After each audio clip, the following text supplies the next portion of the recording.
My reaction is, unfortunately, I'm not surprised because what you just said, we talked about this and we've seen this sort of this obsession with Donald Trump going on and to get him out. We saw it back when we were talking about, you mentioned impeachment.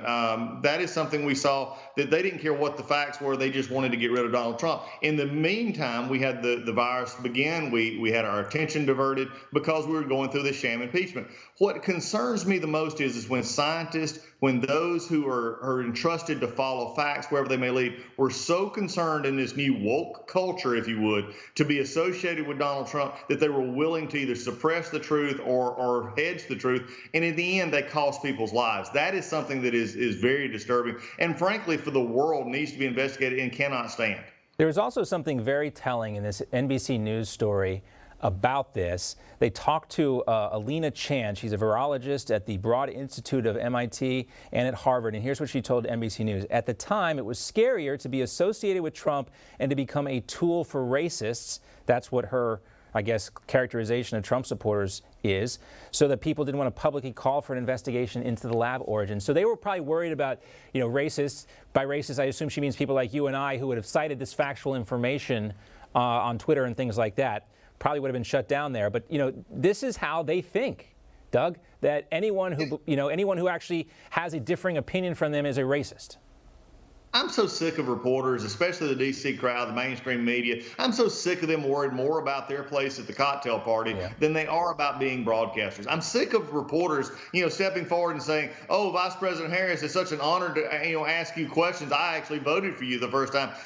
What is happening to us is really concerning. And I've made this statement before, John. I think you probably agree with me that folks of us who like this, who just follow the truth, that we've got to have in our country a curious press. So one that actually asks questions wherever they may lead. And then we also have to have the satire that, that allows us to make, fun of what we have in government. What we have now is ones who are more concerned about their social status, their social feed, their Twitter followers than they are about broadcasting truth. Yeah, it's such a great point because, I like to be right. You would think that they would like to be right too, but the cocktail parties, the invitations, the, association with their friends in the press corps, that seems to be way more important than getting things right and, doing what would benefit the American public.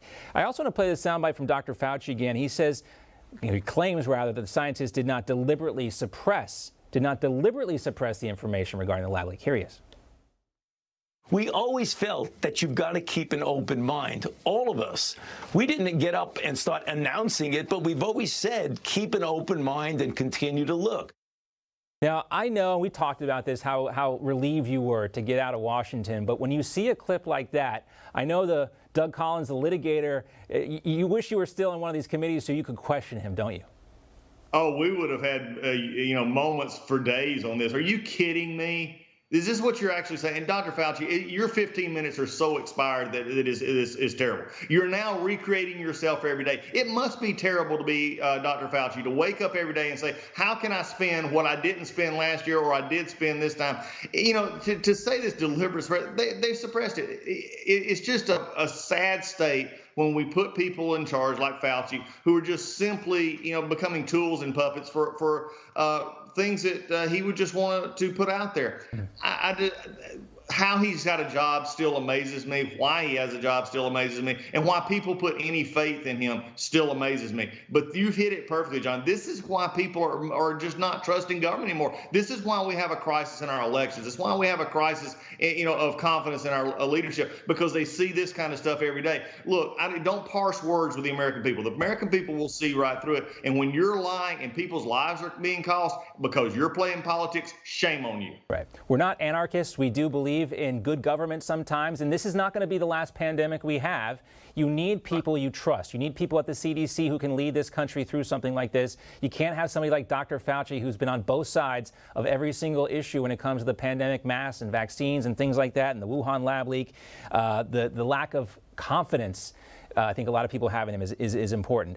We can also talk, too, about how bad these lockdowns have crushed the working class in this country. They are the most affected. You see the line there on the bottom, negative 23.6%. Those are low-wage earners. Median age median wage earners only dropped about 4.5%. That's still a lot, though, when you tack on inflation. That's about 10% really. And then high wage earners actually did better. This information comes from Harvard, Brown University, and the Bill and Melinda Gates Foundation. Not exactly bastions of conservative thought here, Congressman Collins.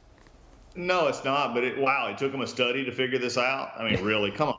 I mean, the study just shows what all of us who actually live in the real world knew all along. You shut down businesses, and especially when it's aimed, which we knew it would be, toward the service industries, your restaurants, your hotels, your travel, your tourism areas. Then who's going to be affected by that? It's the people that are going to be on the lower end of the wage scale, who actually have to show up for a job every day to get a paycheck. Those on the upper to middle income, a lot of their companies said, well, no problem, work from home, we'll keep paying you, and they could do that. And I think for me, it's just the hypocrisy of the elites to say, oh, we're so concerned about this, but yet everything they do is want to make them more dependent upon government instead of opening back up businesses, opening back up our free enterprise system so that they could get back to work. Instead, they drug it out. And in my mind, those who are buying the lines of Fauci and everybody else about keeping us closed down were actually the ones inflicting the damage here. And now for them to come out with a study showing exactly what they did, maybe they're proud of themselves. I hope they're ashamed of themselves, because we need our economy open, because that's how people in these age brackets actually make a living, by showing up to work. Hey, I'm Rob Finnerty. Thanks for watching. If you enjoyed this video, please join the conversation in the comments below. Don't forget to subscribe too.